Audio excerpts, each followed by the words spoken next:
What's up, everybody? So today I'll be talking about what I'm going to be doing in 2026 to be getting ahead using credit. As I spoke before, I am just now starting my credit journey over again, from getting laid off during COVID to now running my own businesses and learning how using credit for capital helps a lot in the business. So with that being said, I just want to bring up two things I've been on the edge about and learning and want to share with whoever may be interested. And that's number one, some people a lot of promote like business funding as in ways for your business to make more money. I think one part they don't talk about is how to use credit to save money. And I think that is just as valuable as making money. Saving money, making money are both important. And I'm coming across this where I'm like, hey, I'm getting these opportunities with the credit card companies. How can I take this to the next step? And the first step I'm personally doing before I'm learning to how to make money with credit cards is learning how to save credit cards. Again, I don't believe in going into debt. I do believe in using the money that you already have earned and leveraging that with credit to get further ahead. And one biggest thing is start off with the 2% discounts, and now is going to other things. So with that being said, I could first start by talking about like how I've been able to get a little bit ahead this year and being more disciplined is by being on top of my finances. And how I'm on top of my finances is by using an app called Monarch or any online digital budgeting app. I like Monarch the best. It has an AI feature, which is really cool. I have enough data on myself at the age I am at now to understand what I like to purchase, what are my non-negotiables. Like I'm going to spend money every month on Spotify. I'm going to spend money every month on YouTube Premium. I know that about myself, and I've been paying these for the last 2 years. I know my track record of paying this.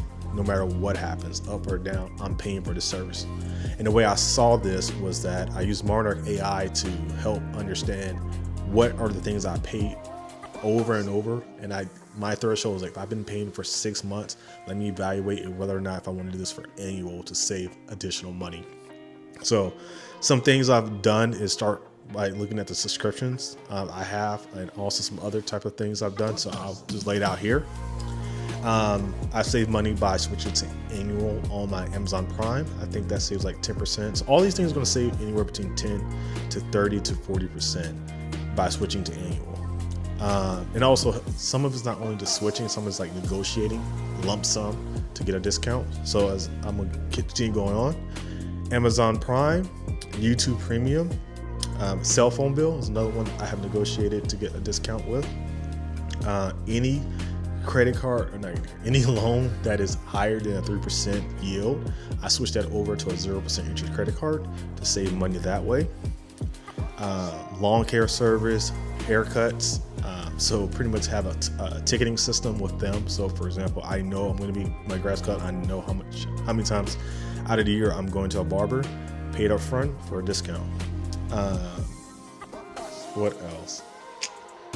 Yeah, and that's pretty much it for when it comes to like subscriptions. I mean, there's more to it, but as I'm still finding new things where I can like, hey, just pay it annually.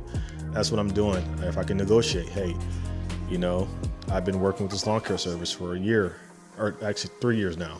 All right, well, let's pay up front and let's see how much of a discount can I get. On top of that, by using the credit cards, getting the 2%, 4%, 5% cash back. The next thing is my car setup going into 2026. So this year I just started with one credit card, gave me 1.5% cash back, and then I had a PayPal credit card that gave me 0% interest for 6 months. That was my bread and butter just for this year. As I'm closing the year, I got much more credit cards now. But next year I'm going into the year using the PayPal debit card, which is 5% cash back on anything. Using the Discover It credit card, in the first year they give you a cash back bonus. So it's normally a 2% cash back, but they're going to be matching it with a 4% cash back. Navy Federal. So I'm going to be using Navy Federal for balance transfer. So they gave me the most funding out of any credit card I have, but they also come in a 1.99% APR for the first year, or interest rate for the first year. So I'm taking full advantage. So when I'm negotiating, I swipe the card, or I take a balance transfer. Well, actually, it's only for balance transfers. So pretty much I have to use another card balance transferred over to the Navy Federal, and therefore I get a 1.99% APR or interest rate for 1 year.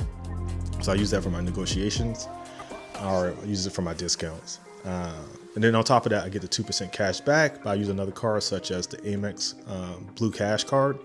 With that one, that also has a 0% APR, but it also has 2% cash back. It's right now, before I haven't got my Discover It card yet where it's gonna be 4%, but I've been using the American Express card to get my 2%. And yeah, that balance transfer over to Navy Federal and ride that wave out. But I'm also gonna max out the American Express as well with the 0 APR based on the negotiations I do to save more money going into 2026. Like even if I pay my property tax, I'm not sure if I can pay my property taxes with a credit card, but if I can, I will. And if it makes sense, I'll do it. If it doesn't, I won't do it. As I'm waiting for all, as I have these credit cards in my disposal, I'm looking to chill for the next couple of months, probably the next 6 months. And I'm going to reapply again. Next cards I'm looking at are the Built card for my properties and also my apartment, or the Robinhood or the Apple card. I think the Apple card gets 3% of everything. So I'm kind of at this threshold where a lot of my cash back is 2%, but it'll be nice to start getting cards that are getting like 3% cash back. And then I just want to see if it's beneficial with the Built card, what they're going to say next year, what they're going to do with that card, if it's worth, because I have several rental properties, and just seeing how that will get me ahead if I want to start traveling going into 2026. So yeah, that's where we at with everything. That's my car stack setup going to 2026. I hope this information helps anyone out there who's on their credit journey, who's taking advantage of credit the right way. As the year goes on, things are subject to change.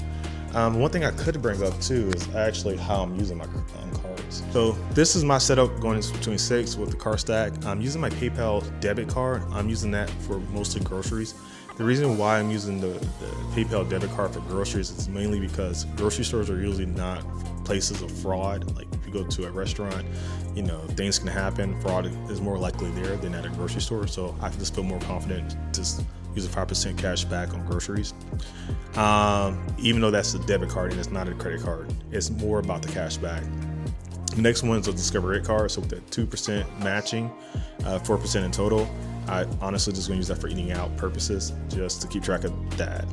The Navy Federal, that's 2% cash back with the 1.99% interest. I just balance transfer it over to this card in this promo period, and I just use that to save money.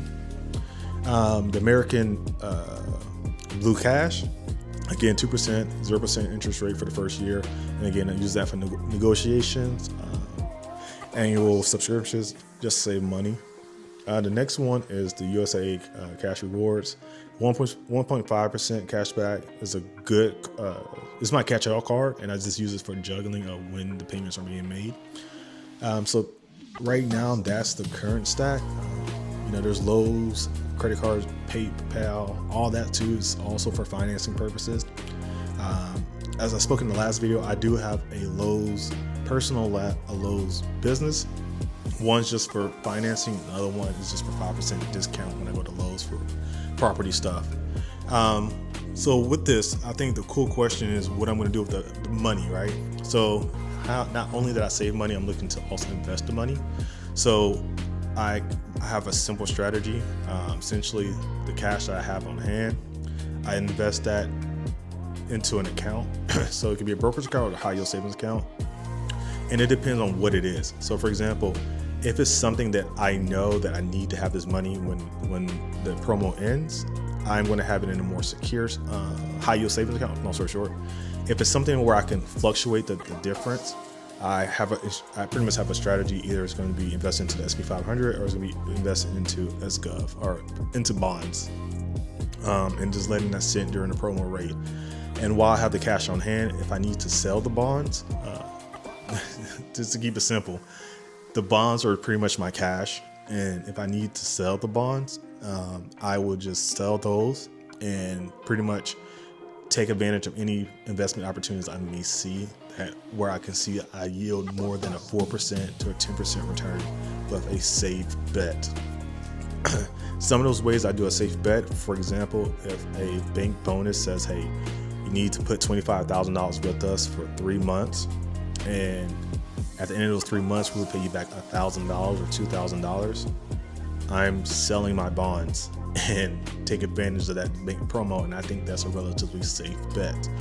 Stuff like that comes across my life where I have a good guess that that's going to be a safe bet or a minimum risk. I would sell the bonds or sell the stocks and do that. But it's just good to have the cash on hand to take advantage of it. One concept I always had was like, you can't make money off of money that you don't have, essentially. So with that being said, that's kind of the approach I got with this. And here's how I'm taking advantage of the extra cash I have on hand. So not only is yielding money, it's also just a pile of money I can use to do flips or do, not even flips, but just increasing my return. It's like a little side investment pocket. So of my portfolio. That's pretty much about it for today. So I just wanted to share that today. If y'all resonate with this, let me know. I was going to say, actually, if I can get 2 likes and 2 comments, that will be a win for me to discuss more on this kind of conversations. I really like the financial conversations. I also like talking about freelancing. I might start dropping a little bit more cinematography and videos into my content because I want to start recording more cinematic, visual appealing content because it's something I just like doing. But I'm just warming myself up here by starting by talking about financing. This is also another subject I'm very passionate about. I love talking about. I talk to so many friends. Like I have a friend I'm telling that, hey, cool, here's 0% credit cards, you know, how you can get ahead, but they want to use the 0% interest to buy video games. And that's not what I recommend. But if that's how he wants to live their life or how they want to live their life, that's how they want to live their life. But I do think it's very powerful. Credit can be used a good way or it could be used in a very bad manner as well.